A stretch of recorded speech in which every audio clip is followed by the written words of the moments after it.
Hi everyone, I'm back. I know you've been waiting patiently and just waiting for me to get done doing all my important things to tell you about my terrible ideas. Basically, I wanted to make this video to talk about how the 1 year interviews with JCB just completely debunked the majority of my ideas on where it would be hidden. So, that's great. So I get to start all over. It's in the off season, so it's thinking season. I was able to go boots on the ground twice in the past year. Back in the very early spring, I went to Springer Mountain, and then at the very end of the season, just after Thanksgiving, I was able to go to Gatlinburg and Asheville. No treasure yet.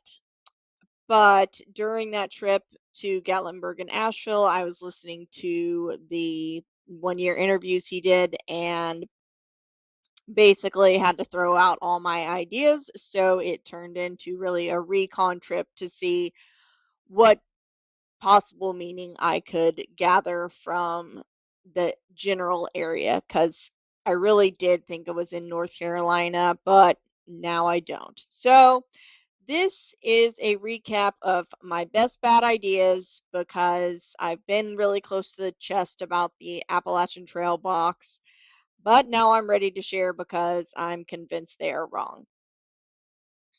So, first up in the Estes Quest interview with JCB, he said, I think a lot of people assume that the AT box must be hidden in North Carolina, but I just like to remind people that the Appalachian Trail is a big place with a lot of beautiful places.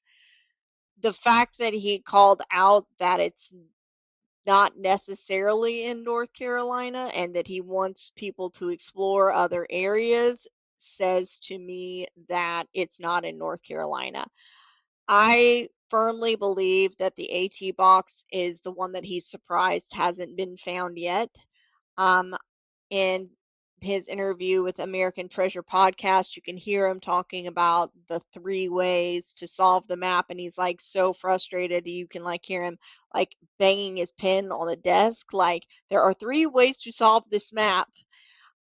He has also talked about how there's one that you can basically find just armchair. You can narrow it down pretty close. And he's also said of the 3 ways that you can solve the Appalachian Trail box, that one of them will get you to a very specific place.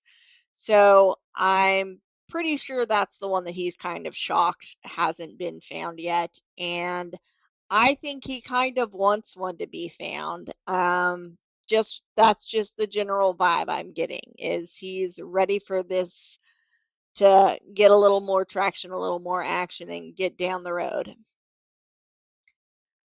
In the One Clue Short of a Treasure interviews, he said, in the Appalachian Trail Box chapter, it's pretty much just the map.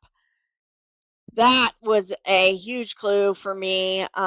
Just being able to take away the quote, which I'll talk about in a second, the many references to blue, him talking about how the box is a combination box and a puzzle box in one. So he eliminated a lot of possibilities that I had been tossing around because of the wording in the chapter, including calling it the Appalachian Footpath box.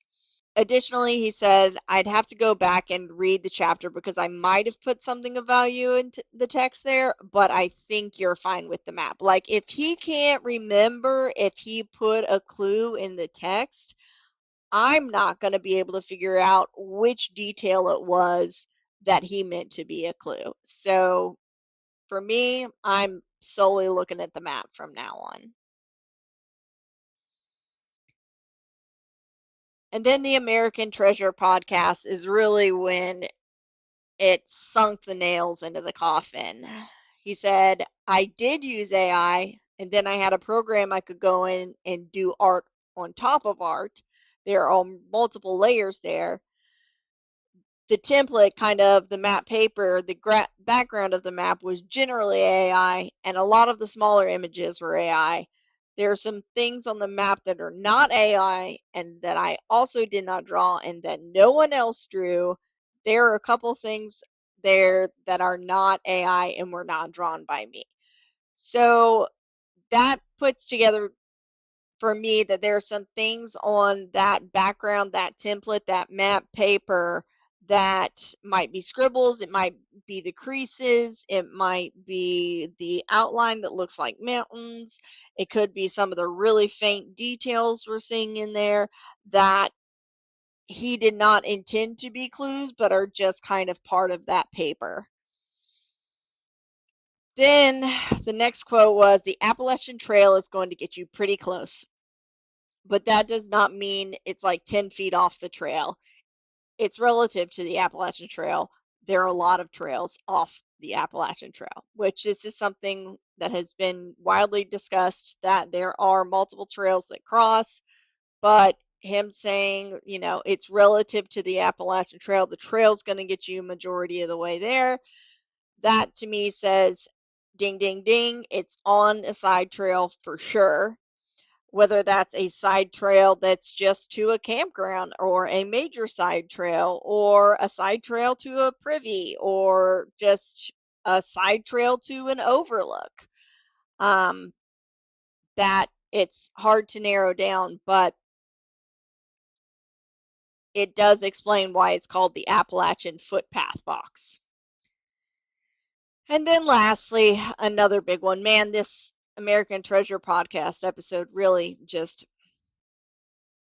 took a lot away from me. So he's talking about the quote at the end, and it says it's a quote attributed to Robert Motherwell. Apparently, there may be some Navajo origins to it.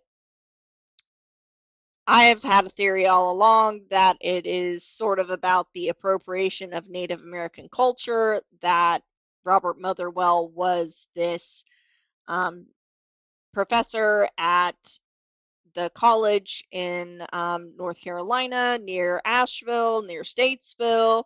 And that area used to be, it wasn't Navajo, but it was Cherokee. And so there's appropriation. But he basically rules out this quote altogether as just unnecessary. And he says, my mother's favorite song is Somewhere Over the Rainbow. So that's probably one of the reasons that I picked the quote, other than the fact that it's about a trail. But for this particular box, he reiterates, this solve, all you need is the map. So that was a pretty big bummer. Then these are the actual places that I had been looking that I am no longer concerned with. So I really liked this Rainbow Lake area where there's Rainbow Loop, which is a rainbow trail. Which is just within shouting distance of Katahdin. And, you know, when you think about where would you hide the treasure, you'd hide it at somewhere that was kind of epic, right? So the end of the trail, the beginning of the trail, the halfway point, a high point along the trail in one of the various states. So I had really liked this because of the Rainbow Trail and this Rainbow Lake area. But in fact, if he says it has nothing really to do with the quote at all, then all we need is the map. I'm not finding anything on the map that would point to this area specifically. Next up was this area called Montreat or Montreat in North Carolina. This is right outside of Asheville, near kind of between Asheville and Statesville. So you have the Black Mountain College in this city, and then you have Montreat, which has this Montreat Conference Center. Now, this was a bit of a stretch because it is private property, but there are public easements that allow people to hike, and he did say that as one of the exceptions to the rule of the public lands was the easements. And it has a rainbow trail. This side trail is called the Appalachian Trail. So I liked it to match up, but it is nowhere near the actual Appalachian Trail. So that is eliminated. And then we also have the Rainbow Trail to Rainbow Falls in Great Smoky Mountains National Park. But again, it is quite a distance from the actual Appalachian Trail. So that eliminates that as well. So those were three of my places that I really had in my back pocket, and none of them are eligible based on those year one interviews. So it's back to the drawing board for me. All right, well, that's it. Thanks for watching, and hopefully up next, I'll talk about the things that I did like that he said in the interviews, and also probably what I think the 3 layers of the Appalachian Trail map are. That might be too much. I don't want to give that away. Bye.